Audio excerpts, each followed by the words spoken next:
Meus amados irmãos, boa noite. Ainda de pé, abra a palavra do Senhor no livro de Atos, capítulo 5. Nós estamos tendo a oportunidade de meditar no livro de Atos de forma sequencial.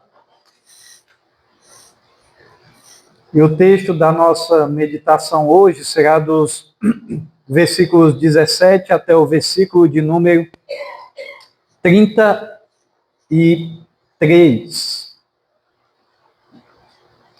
Atos capítulo 5, versículo 17 ao 33.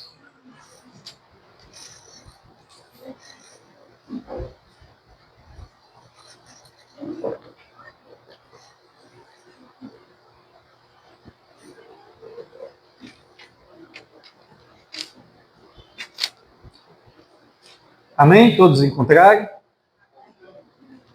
Atos capítulo 5, versículos 17 ao 33, assim diz a palavra do Senhor.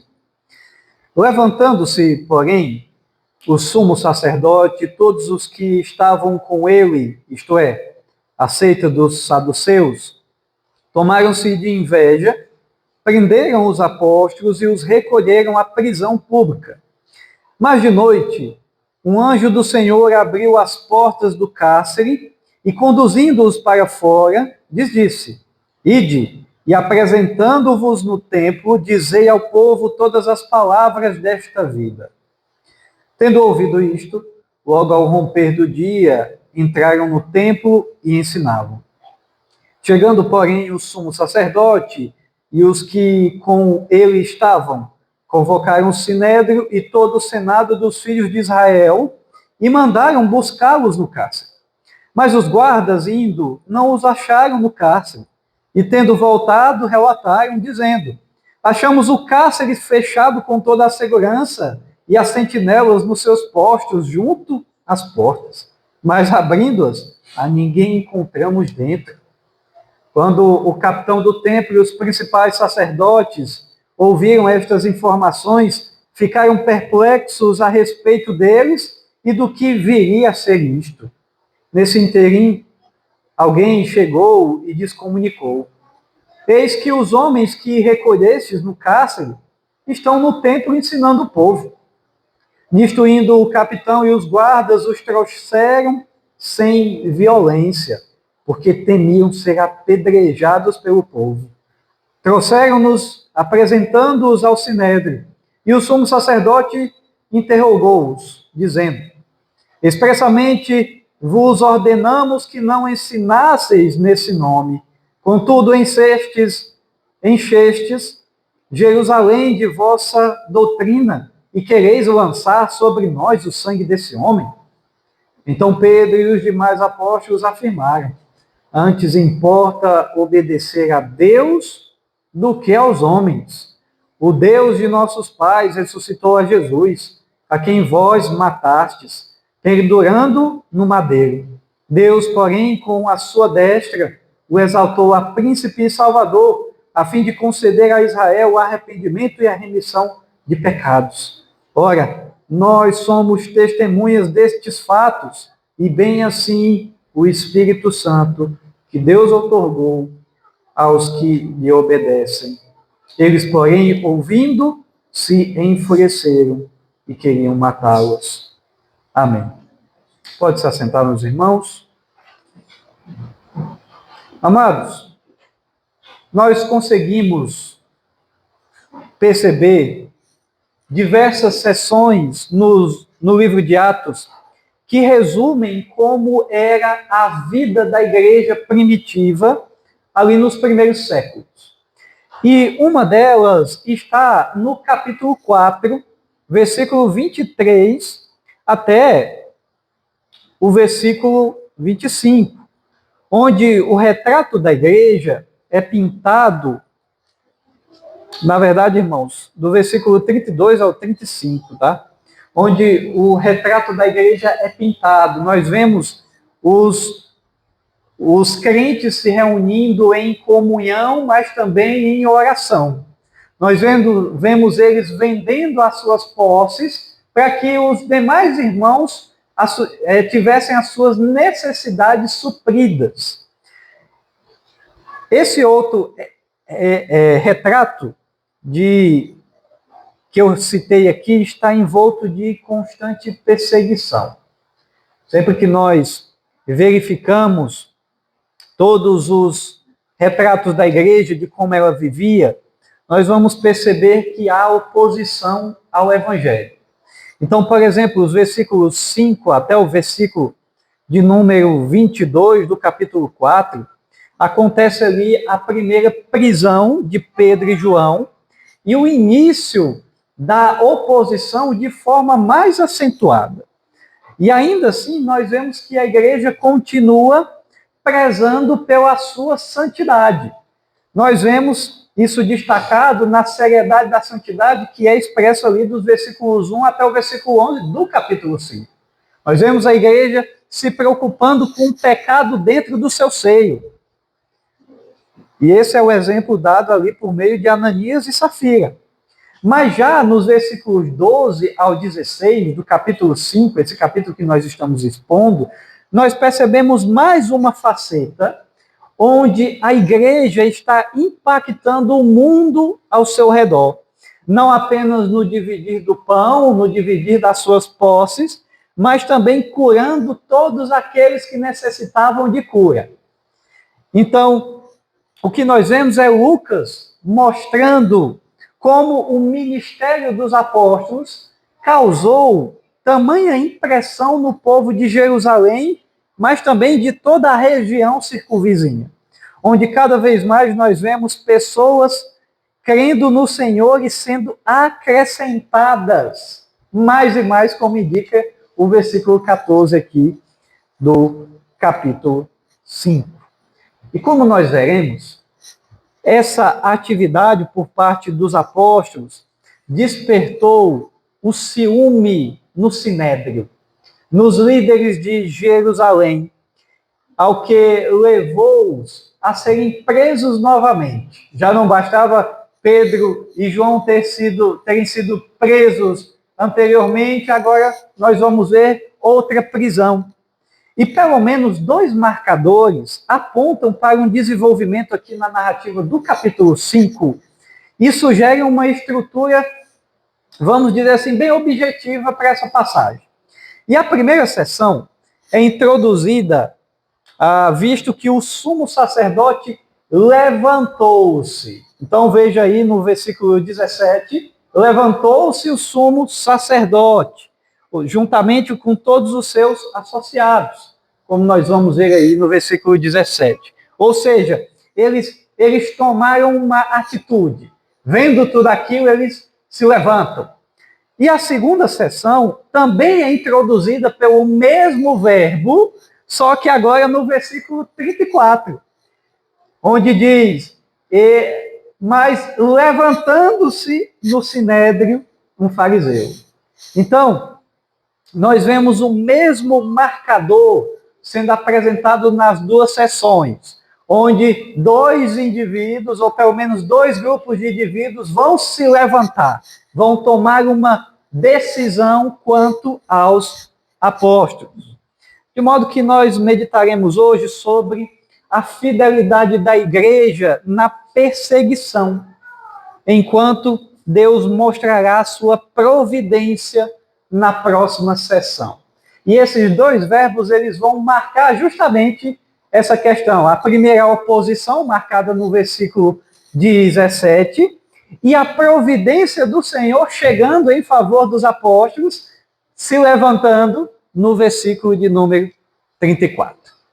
Então, dito isso, quando nós olhamos para o texto, os versículos 17 e 18 do capítulo 5 vão apresentar algo bem objetivo e bem claro para nós.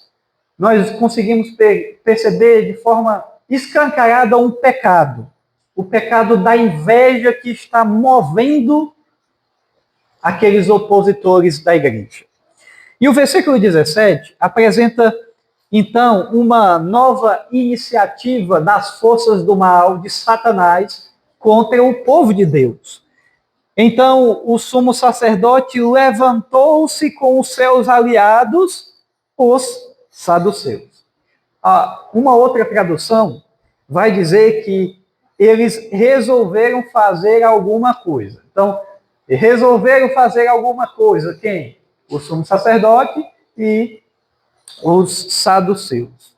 E assim como nós vemos no capítulo 4, no versículo 1 a 8, nós vemos ali a oposição oficial aos apóstolos, partindo do sumo sacerdote e de todos aqueles associados.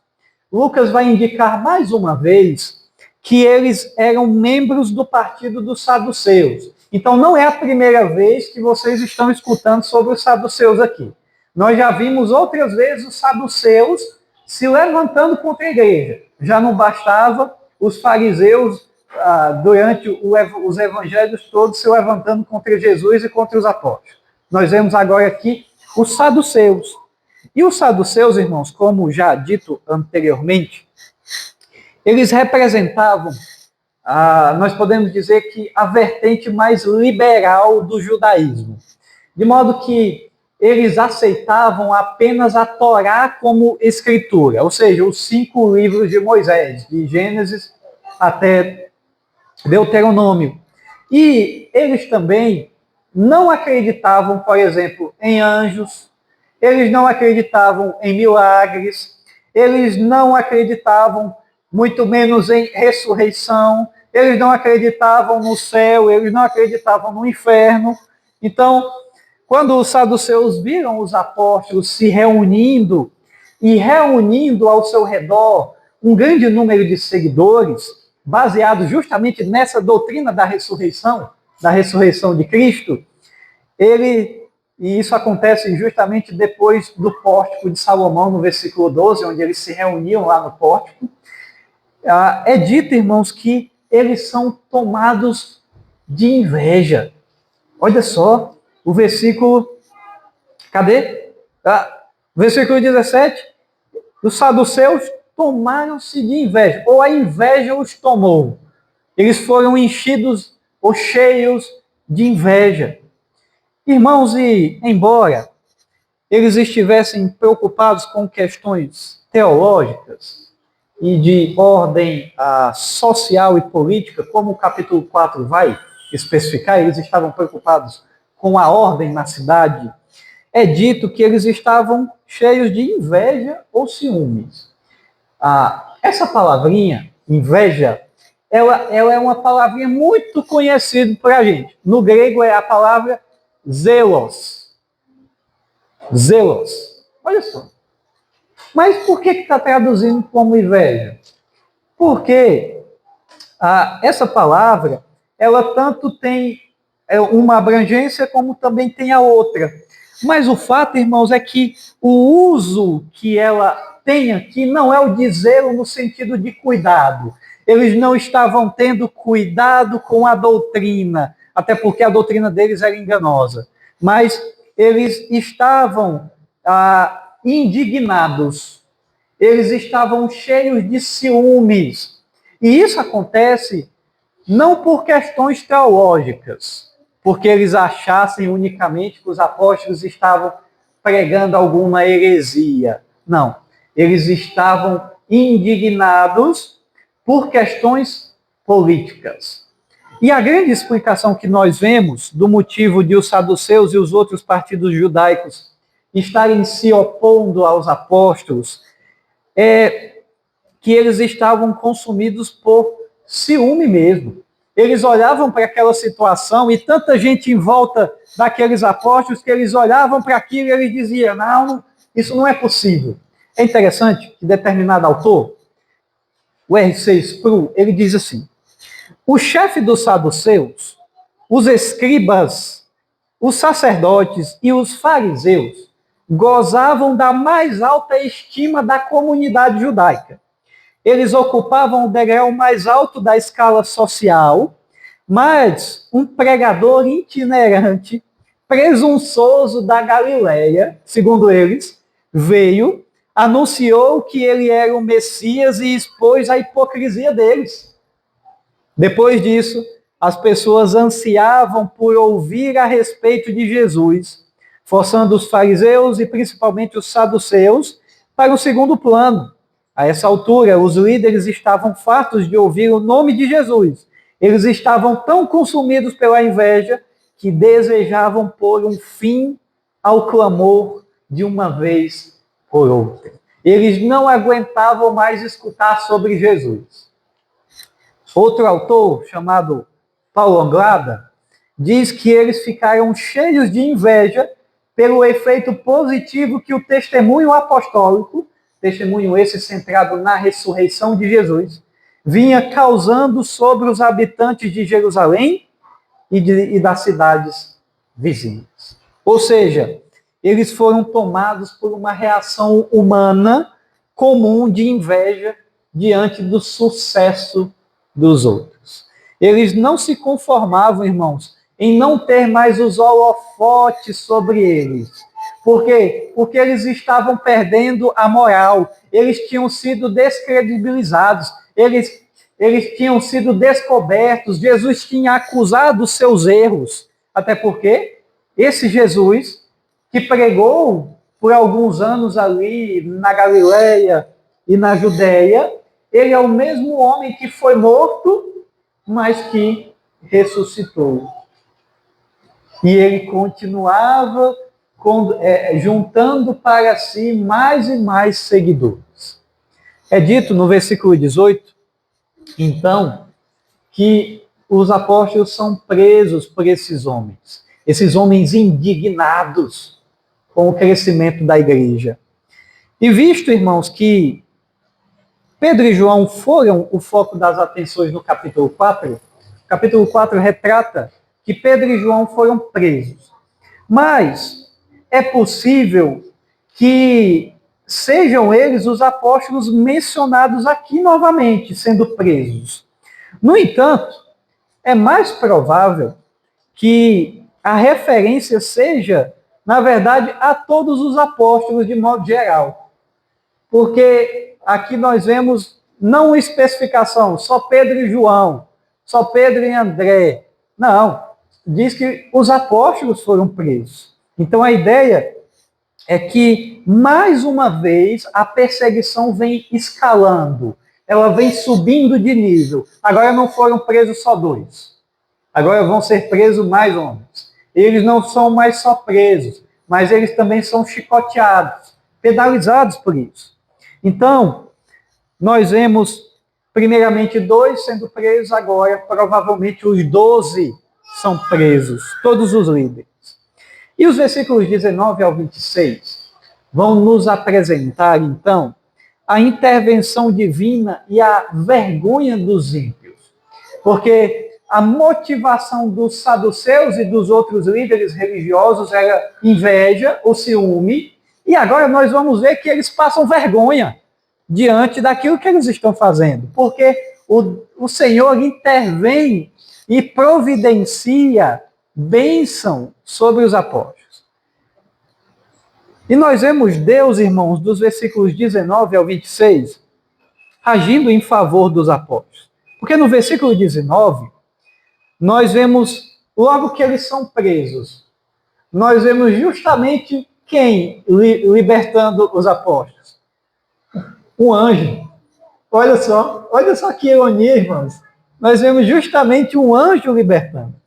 E isso é uma grande ironia, porque os saduceus não acreditavam em anjos. Olha só. Mas o Senhor enviou justamente um dos seus anjos para libertar aqueles homens presos por homens que não criam em anjos. Olha só o que Deus está fazendo aí. Então, nós vemos que, na verdade, o que está acontecendo aqui é mais uma prova do tamanho engano que aqueles homens que compunham o Sinédrio estavam vivendo. Eles não acreditavam naqueles seres, e é justamente um daqueles seres que liberta os apóstolos. E essa cegueira deles é resultado de pecados. A motivação que eles tiveram de prender os apóstolos era pecado. E o pecado continua cegando-os, não permitindo que eles vejam a verdade acontecendo ali. A única explicação, nós vamos perceber aqui, que teria para aqueles homens serem libertos era por meio de uma ação sobrenatural. Porque nenhum dos apóstolos viu eles saindo, irmãos. E o versículo 20 diz que um anjo abre a porta e ordena que eles retomem a pregação no templo. E essa instrução é, até de certa forma, muito curiosa, porque foi justamente pela pregação, o motivo foi a pregação. Por que eles estavam presos? Porque eles estavam pregando. E aí o anjo vai lá, solta eles e diz assim, voltem e vão pregar logo pela manhã. Mas o que nós vemos aqui? Nós vemos, irmãos, que os apóstolos agem em obediência. Eles oferecem às pessoas aquilo que o anjo ordenou. Eles lembram justamente da pregação do Evangelho. E o versículo 20 diz, ide apresentando-vos no templo, dizei ao povo todas as palavras desta vida. O anjo está dizendo, olha, vão lá e apresentem todas as palavras desta vida. E irmãos, isso aqui não é, para nós, essa expressão aqui não é confusa. Palavras desta vida? Como assim? Porque as Escrituras deixam bem claro quem é esta vida aqui. E é Jesus. Quais são as palavras desta vida? São as palavras de Jesus. E, de fato, a vida era uma das imagens centrais de Jesus.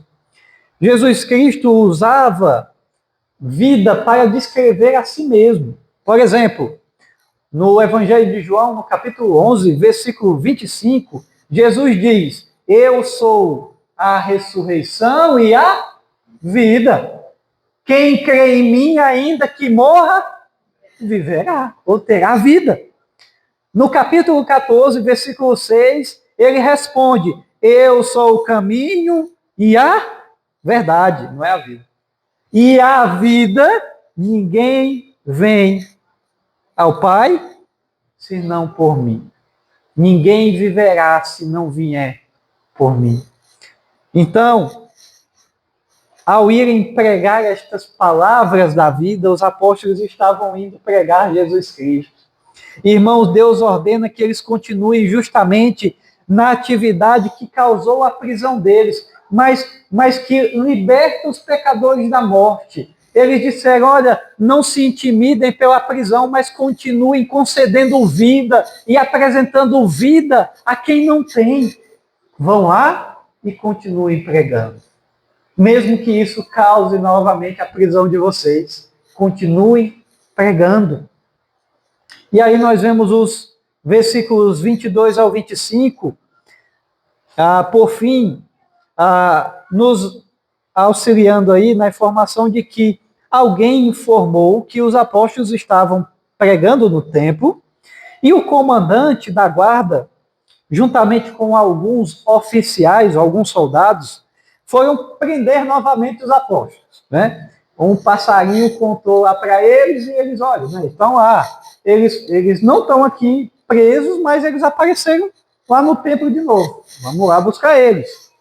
Só que é interessante essa informação de que eles prendem os apóstolos, mas eles fazem isso temendo a multidão, porque eles prenderam os apóstolos sem violência, porque tinham medo de revoltar a população pelo ato que eles estavam fazendo. E eles, então, os conduzem pacificamente ao conselho para serem julgados, como diz o versículo 26. Olha só, interessante que os representantes do povo, aqueles que conduziam o povo, estavam com medo do povo se revoltar contra eles. Interessante também, isso é irônico também, irmãos. Nós vemos por fim, ou melhor, por fim não, nos versículos 27 ao 32, que mesmo diante dessa nova prisão, os apóstolos ou a igreja continua fiel. Eles obedecem o anjo e eles continuam a pregar. E o versículo 27 e 28 nos conduz ao início do julgamento dos apóstolos perante o Sinédrio. Eles são levados de volta ao Sinédrio e o julgamento começa, onde o sumo sacerdote, irmãos, repreende os apóstolos por continuarem a ensinar esse nome. Qual o nome? O nome de Jesus. O versículo 28 deixa isso bem claro. E a acusação feita pelo sumo sacerdote contra os apóstolos revela, na verdade, irmãos, muito sobre a fidelidade dos apóstolos à grande comissão que eles tinham recebido de Jesus. Porque vocês lembram lá? Mateus capítulo 28, versículo 19, Jesus dá uma grande comissão e diz, olha, ide, portanto, fazer o quê? Fazer discípulos de todas as nações, batizando-os em nome do Pai, do Filho e do Espírito Santo, fazendo-os, ensinando-os a guardar todas as coisas, até que ele volte. E aí, quando nós olhamos para Atos, capítulo 1, versículo 8, nós vemos Jesus reenfatizando novamente a grande comissão. Ele diz, mas recebereis poder ao descer sobre vós o Espírito Santo e sereis minhas testemunhas, tanto em Jerusalém, também na Judéia e Samaria e até os confins da terra. Então, isso aqui só serve, mais uma vez, para enfatizar que a igreja continua sendo fiel aos mandamentos de Jesus. Eles continuam fazendo aquilo com que eles foram comissionados para fazer. E no versículo 30 ao 31, irmãos, nós vemos mais uma vez Pedro fazendo justamente o que ele sempre faz. Que é o quê? Aproveitando oportunidades para pregar o Evangelho. Nós vemos que ele aproveitou a oportunidade para pregar novamente, enquanto o sumo sacerdote e os seus associados alegavam representar Deus como seus porta-vozes. Na verdade, eles estão dizendo assim, olha, quem são os porta-vozes? Somos nós. Nós somos os porta-vozes. Vocês fizeram o quê? Vocês mataram o Messias. Vocês mataram o Filho de Deus. E nós, hoje, somos os porta-vozes dele. Vocês que estão se colocando contra Cristo, não nós. Ele ressuscitou e está exaltado, e ele continua aqui. E vocês precisam do quê? Agora vocês precisam se arrepender dos seus pecados. Vocês precisam reconhecer que vocês erraram. Vocês precisam confessar o nome de Jesus. É isso que vocês precisam. Mas Cristo continua sendo o príncipe e o salvador por meio de quem veio o perdão dos pecados. Arrependam-se, porque Jesus está governando os céus hoje e ele concederá perdão a vocês. Assim como as autoridades do Sinédrio, todos os outros em Israel que haviam rejeitado Jesus precisavam reconhecer a verdadeira identidade de Cristo como o Messias enviado, e eles precisavam se arrepender. E o arrependimento e o perdão, irmãos, estão disponíveis até mesmo para pessoas como essas. Até mesmo esses homens movidos pela inveja, pelo ciúme, pela indignação, até para eles o perdão dos seus pecados está oferecido mediante o seu arrependimento. A salvação está lá e eles precisam se convencer e se arrepender dos seus pecados. De modo que o versículo 32, por fim, Pedro vai ainda mais longe e aponta que os apóstolos eram, de fato, aqueles que estavam obedecendo a Deus e de que o Espírito Santo era atestado por toda a autoridade que eles estavam pregando. Irmãos, nós conseguimos perceber que nenhum dos argumentos, em nenhum momento, não só dos fariseus, dos saduceus ou do sumo sacerdote, nenhum argumento vai proporcionar condenação para os apóstolos, porque os apóstolos estavam pregando, mas os apóstolos também pregavam com muita autoridade. Nós lembramos que eles eram homens ali, que a maioria era pescador. Então eles não tinham tanto estudo, tanta oratória assim, mas eles estavam pregando com autoridade. E acima de tudo, eles estavam realizando milagres pelo nome de Jesus. Então eles também estavam agindo com poder. Então, irmãos, como é que os saduceus, como é que aqueles homens iam dizer assim, não, vocês estão fazendo coisa errada? Sendo que eles estavam fazendo bem, eles estavam pregando salvação, eles estavam curando enfermos. Eles não tinham argumento. Mas, irmãos, o que o versículo 33 vai nos revelar são os males de um coração endurecido pelo pecado. O versículo 17 começa falando do pecado dos saduceus. E o versículo 33 aponta justamente o resultado do pecado. Ele está dizendo, olha, eles estão cheios de inveja e o coração deles está endurecido. Eles não conseguem enxergar nada. De modo que quando os apóstolos dizem isso, é dito no versículo 33 que eles, ouvindo, se enfureceram e queriam matá-los. O coração endurecido e cego à verdade age com violência. E é interessante, irmãos, que o que nós estamos vendo aqui é a realidade. No dia que vocês verem alguém em pecado e essa pessoa for confrontada naturalmente, se ela não estiver sã, mas ela estiver tomada pelo pecado, a ação dela é ser violenta. Ela vai rejeitar. A primeira coisa que vai acontecer é a rejeição do conselho. E talvez ela até se volte contra você. Tem aquele ditado lá que... Como é o ditado? Se conselho fosse bom, ninguém dava, né? Eu vendia. Mas a pessoa, quando está em pecado, irmãos, ele não quer receber conselho.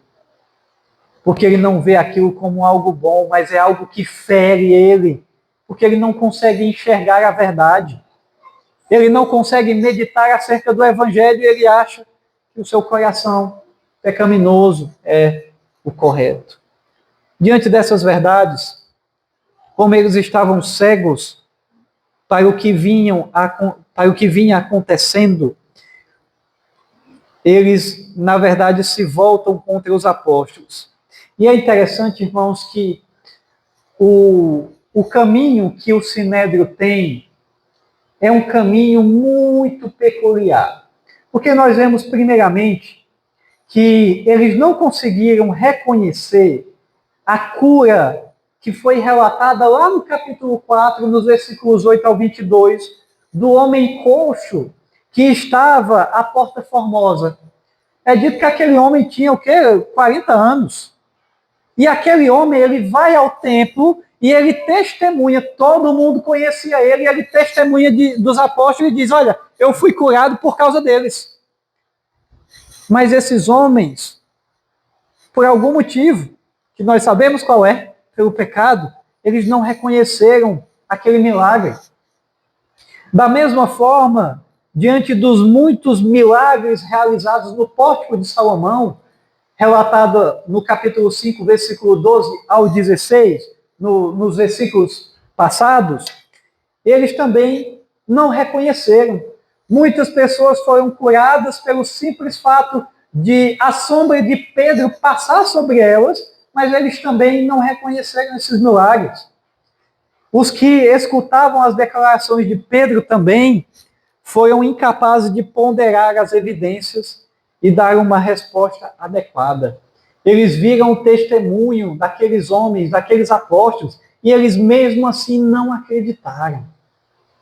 Eles rejeitaram todos aqueles atos de verdade. E Lucas vai declarar que eles se enfureceram. É interessante que essa palavrinha, se enfurecer, ela tem ela tem uma vertente de ser cerrada ao meio. Isso é interessante. Quando diz que eles se enfureceram, é como se o coração dele tivesse sido cerrado. Eles estavam tão indignados e possessos de uma forma que eles só queriam saber de matar aqueles apóstolos. Então, é importante notar que o exemplo desses homens pode ser comparado a de uma figura bem conhecida, ainda no Antigo Testamento. Se você lembrar da figura do faraó, o faraó do Egito, nos tempos de Moisés, nós vamos ver um paralelo muito interessante. Porque assim como o exemplo de faraó relatado no livro de Êxodo, do capítulo 7 até o capítulo 12, ele não conseguia enxergar o óbvio acontecendo bem na sua frente. Isto é, olha, ele viu Deus agindo poderosamente por meio daqueles milagres, irmãos. Nós vimos Faraó vendo água se transformando em sangue. Nós vimos Faraó vendo rãs, piolhos, moscas, gafanhotos surgindo do nada, como diz o Natanael, surgindo ali do nada no deserto. Ele viu também doenças, ele viu trevas, ele viu morte acontecendo bem ali na sua frente. Mas ele não conseguiu reconhecer que aquilo era um ato de Deus. Ele estava cego por causa da dureza do seu coração. Da mesma forma, aqueles homens estavam cegos para tudo aquilo que estava acontecendo por meio dos apóstolos, por causa da dureza do seu coração. Eles não conseguiram perceber Deus agindo em tudo aquilo, nas curas, no fervor e no poder da pregação da palavra. Esse é um dos males do pecado, da cegueira ocasionada pelo pecado deliberado. Mas ainda assim, mesmo diante de toda essa oposição, nós vemos que o povo de Deus perseverou e continuou sendo fiel ao Senhor. Eu gostaria de encerrar este sermão fazendo aqui uma aplicação diante desses versículos. Trazendo à mente para que você perceba que o Senhor nos chama a sermos fiéis diante de qualquer dificuldade. Nós percebemos, irmãos, que a igreja deve permanecer fiel, confiando na ação de Deus, aconteça o que acontecer. Percebam que todo este episódio aqui, relatado nesses versículos, do versículo 17 ao 33, é um episódio que está repleto de ironia. Nós vemos os apóstolos sendo libertados por um anjo, cuja a existência é negada pelos fariseus, que foram aqueles que aprisionaram os apóstolos. Nós vemos a classe política, que gosta de ser reconhecida pela sua sabedoria e pelo seu conhecimento. Nós vemos que eles não fazem ideia do que aconteceu ali naquela prisão. Eles não fazem ideia de como é que aqueles apóstolos desapareceram da prisão e apareceram no templo. Os mais conhecedores de tudo não sabiam, não tinham resposta para aquilo. E nós vemos ainda os líderes, os sábios, os cheios de si, que se julgam a última Coca-Cola do deserto, que conduzem o povo. Eles ficam tão receosos quando eles vão prender os apóstolos, que esses homens eles ficam com medo de serem apedrejados pelo povo. Isso tudo é irônico. E essas ironias, irmãos, servem para evidenciar a mão soberana do Senhor agindo em favor do seu povo. Quem zomba da tolice dos soberbos é o Senhor. O Senhor está zombando deles. O Senhor está rindo deles, da sabedoria do homem. E é tão interessante que quando nós olhamos para o Salmo capítulo 2, no Salmo 2, no versículo 1 ao 4, ele fala justamente disso. O Salmo 2 diz assim: por que se enfurecem os gentios e os povos imaginam coisas vãs?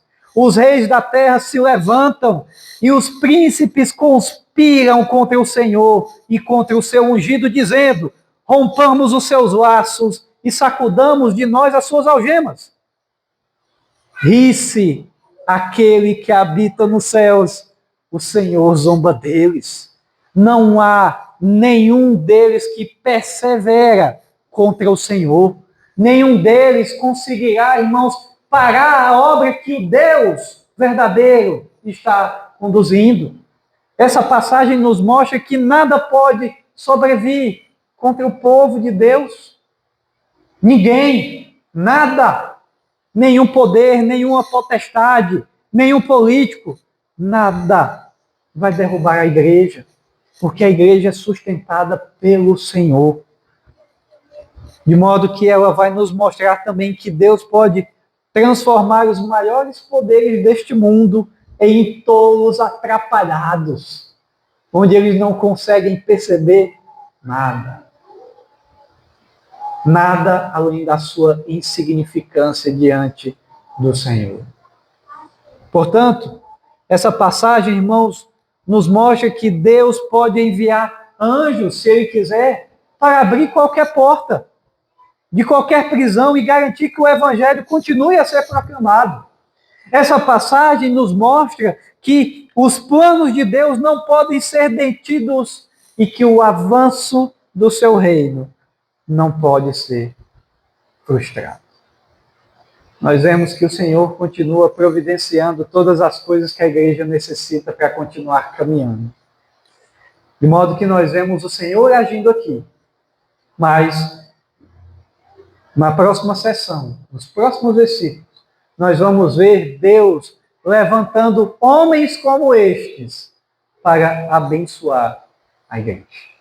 Possamos sair daqui regozijados, sabendo que não há nada, nem ninguém que pode parar o avanço da igreja, nem o pecado, nem os poderes, nem os líderes, nada. Nada pode parar o avanço do Evangelho, porque é Cristo quem o conduz. Amém? Feche seus olhos, vamos orar. Amado Pai, agradecemos, Senhor. Nós lemos a Tua palavra e verificamos, Pai, o Teu tamanho poder. Verificamos o quanto o Senhor é bom, o quanto o Senhor é poderoso, estendendo a Tua mão sobre o Teu povo. Mesmo diante da constante perseguição, deste embate cruel, o Senhor continua provendo tudo aquilo que a igreja necessita. Mas também, lembramos aqui, Pai, a sermos fiéis, assim como estes cristãos relatados aqui na Escritura foram. Possamos, Pai, lembrar das nossas falhas, falhas essas constantes, falhas até mesmo, Pai, conscientes, onde nós menosprezamos aquilo que o Senhor falou, onde nós recusamos a obedecer uma ordem clara do Senhor.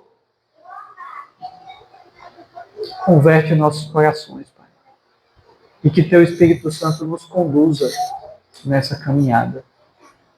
Rogamos e pedimos todas essas coisas no nome do nosso Senhor Jesus Cristo. Amém.